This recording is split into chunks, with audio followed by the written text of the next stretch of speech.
Swastiastu, selamat sore. Perkenalkan, nama saya Ketut Arajuana Krisnawan, nomor absen 31 dengan NIM 20103064. Dan jurusan saya manajemen kepariwisataan semester 1.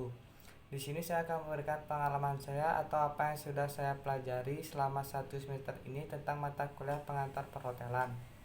Sebelum itu, saya akan memperkenalkan dosen yang membimbing saya dalam mata kuliah pengetahuan perhotelan, yaitu Ibu Wita Indriani. Dalam mata kuliah ini saya melakukan 12 pertemuan, dengan setiap pertemuannya menjelaskan materi yang berbeda-beda dan menggunakan media pembelajaran Google Classroom. Materi-materi yang saya dapatkan dalam pembelajaran secara daring terbilang cukup susah untuk saya tangkap isi materinya, tetapi saya akan menjelaskan beberapa materi yang kiranya saya pahami dalam mata kuliah ini, seperti yang pada pertemuan pertama itu materi tentang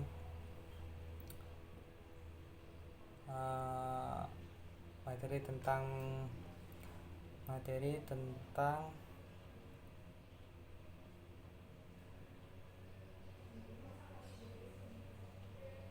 definisi perhotelan. Di sana juga menjelaskan juga tentang apa itu kepariwisataan, seperti wisata.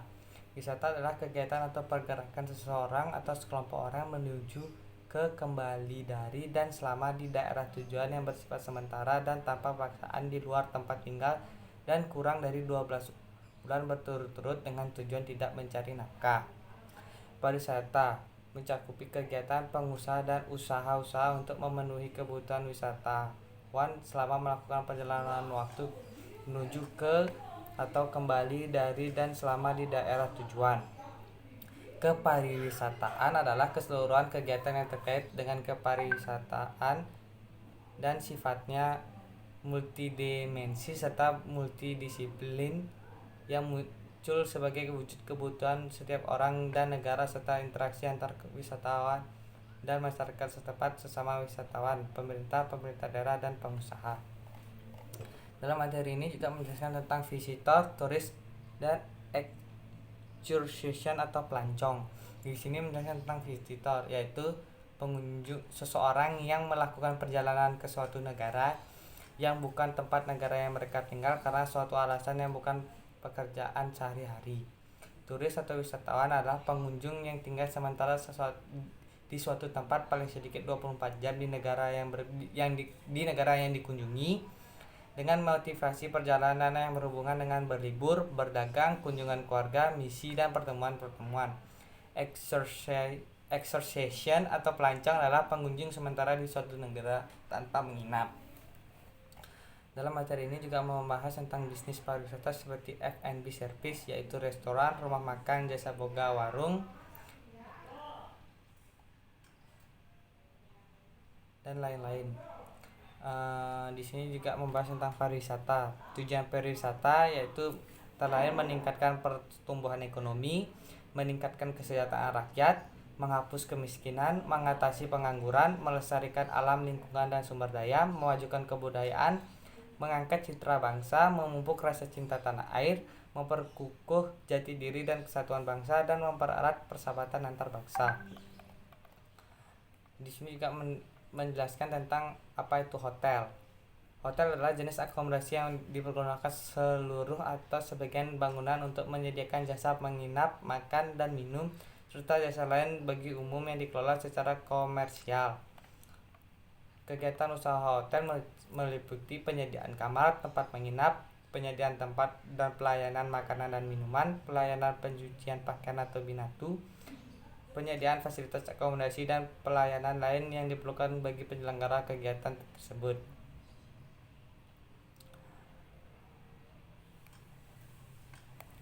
Selanjutnya, keterkaitan antara pariwisata dengan industri perhotelan. Di materi ini menjelaskan tentang hotel dan pariwisata memiliki keterkaitan yang sangat kuat, di mana hotel merupakan bagian dari industri pariwisata. Hotel merupakan salah satu sarana pokok dalam kepariwisataan. Hotel menyediakan penginapan dan makanan, minuman, serta pelayanan dan fasilitas lain yang dibutuhkan oleh tamu ketika mereka berwisata. Eksistensi hotel sangat penting dalam industri pariwisata. Fungsi hotel adalah lodging accommodation, revenue center, cost center, service and Enrich Society Profit for Owner. Sekian materi yang saya tangkap dari pertemuan kedua tentang definisi perhotelan dan kepariwisataan secara lebih dalam. Materi selanjutnya yang saya pahami juga yaitu tentang klasifikasi hotel. Hotel dapat diklasifikasikan menurut unsur komponen harga kamar, ukuran dan jumlah kamar, jenis dan tipe tamu, lokasi, tarif, lama buka hotel dalam setahun, serta sistem bintang.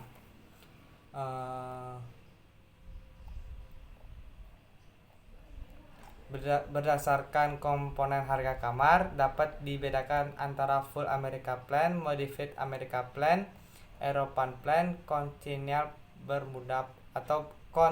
atau Bermuda Plan. Berdasarkan ukuran kamar atau jumlah kamar yaitu ada small size, medium size. Kalau small size itu terdiri dari 25 room, medium size itu 26 sampai 100 room. Middle size itu 101 sampai 300 room, large size 301 lebih dari 301 room.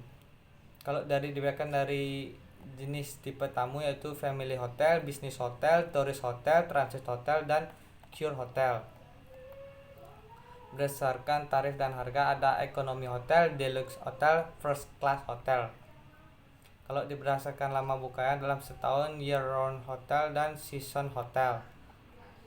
Kalau berdasarkan sistem bintang, klasifikasi bintang diberikan oleh sesuatu organisasi yang disebut Hotel and Restaurant Approved and Classification Committee atau HRACC. Dasar klasifikasi pada sistem bintang yaitu unsur persyaratan fisik, unsur operasional, dan unsur pelayanan. Klasifikasi hotel berdasarkan bintang. Klasifikasi hotel bintang 1 yaitu jumlah kamar standar minimum 15 kamar, kamar mandi di dalam, luas kamar standar minimal itu 20 meter persegi. Kalau bintang 2 jumlah kamar standar minimum 20 kamar, jumlah kamar suite minimum 1 kamar, kamar mandi di dalam, luas kamar standar minimum 22 meter persegi, luas kamar suite minimum 44 meter persegi.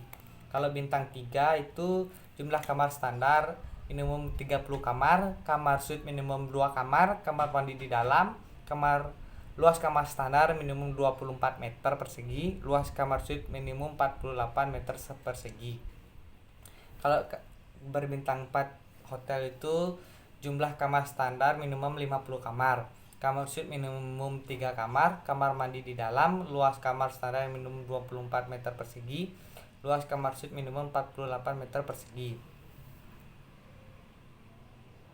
Selanjutnya ada hotel bintang 5 yaitu jumlah kamar standar minimum 100 kamar, kamar suite minimum 4 kamar, kamar mandi di dalam, luas kamar standar minimum 26 meter persegi, luas kamar suite minimum 52 meter persegi. Arti penting klasifikasi hotel. Dalam materi ini menjelaskan tentang bagi tamu membantu dalam memilih hotel terbaik sesuai dengan kemampuan keuangan, lokasi, fasilitas, layanan, dan lain-lain. Bagi pengusaha hotel, membantu pengusaha hotel mencapai kondisi keadaan bisnis yang baik. Yang bagi pemerintah menentukan kebijakan pemerintahan atau regulasi, misalnya pajak, kualifikasi atau layanan minimal yang harus difahami. Jenis-jenis kamar tamu yaitu ada king size atau double room, twin single room, triple room, family room atau with banquet, suite room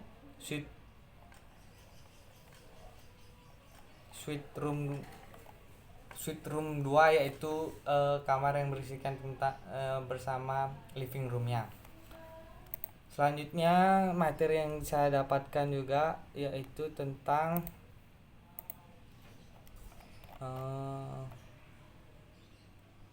struktur-struktur yang ada di dalam perhotelan, yaitu ada front office department, yaitu front office department adalah departemen hotel yang tugasnya berhubungan langsung dengan tamu, menerima pemesanan kamar tamu, menerima pendaftaran tamu maupun memberikan informasi yang diinginkan tamu. F&B departemen yaitu departemen hotel yang menangani hal-hal berkaitan dengan mengelola, menyediakan makanan dan minuman, serta bertugas memberikan pelayanan kepada tamu pada saat makan di restoran. Housekeeping departemen adalah departemen hotel yang bertanggung jawab atas seluruh kebersihan hotel, baik dalam ruangan maupun publik area, serta membersihkan berbagai fasilitas hotel. Accounting departemen adalah suatu departemen hotel yang bertanggung jawab atas masalah administrasi hotel, baik pengeluaran maupun pendapatan keuangan di hotel. Personalia atau HRD departemen adalah suatu departemen hotel yang bertugas menerima dan menempatkan karyawan serta menangani masalah yang dihadapi karyawan. Engineering departemen hotel yang bertanggung jawab untuk menangani perawatan maupun perbaikan atas semua alat-alat serta mesin yang ada di hotel apabila mengalami kerusakan. Marketing departemen adalah suatu bagian yang bertugas memasarkan hotel kepada masyarakat maupun pelanggan agar setiap tahunnya mengalami peningkatan atas tamu-tamu yang menginap dan menggunakan fasilitas-fasilitas hotel. Security departemen yang terakhir yaitu suatu bagian yang bertugas menjaga keamanan hotel maupun tamu selama menginap 24 jam. Tugas-tugas departemen hotel ada front office itu yang dapat kita ketahui yaitu menjual kamar, menyiapkan dan memberikan pelayanan hotel, mengkoordinir pelayanan, dan mengerjakan laporan tentang status kamar.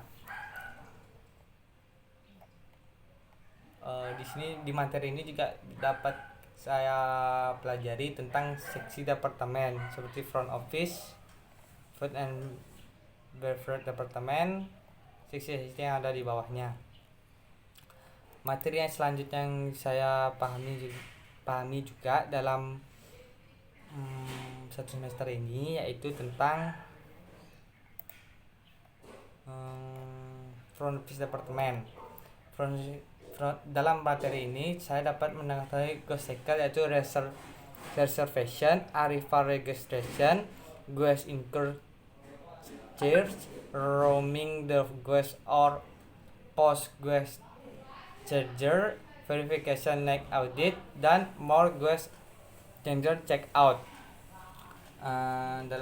Dalam materi ini saya dapat mengetahui role and function of department of front office department seperti sell guest room, registration guest and exchange guest room, coordinate guest service, provide information about the hotel,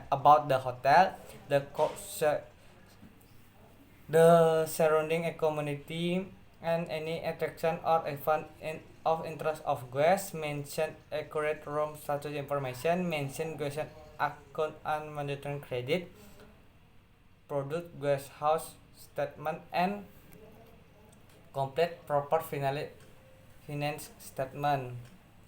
Dalam materi ini saya juga bisa dapat mempelajari tentang attitude yang harus dimiliki oleh profesional front office seperti warm smile, immediate eye contact, alert posture, responsive, personal touch. Selanjutnya ada rules of full staff, role person, problem solver, reference point, koordinator, dan image builder. Sekian dari materi yang saya dapat simpulkan. Sebenarnya masih banyak juga materi yang saya dapatkan dalam pembelajaran selama 1 semester ini, tapi waktu yang ditentukan dalam tugas hanya 15 menit. Selanjutnya saya juga akan memberikan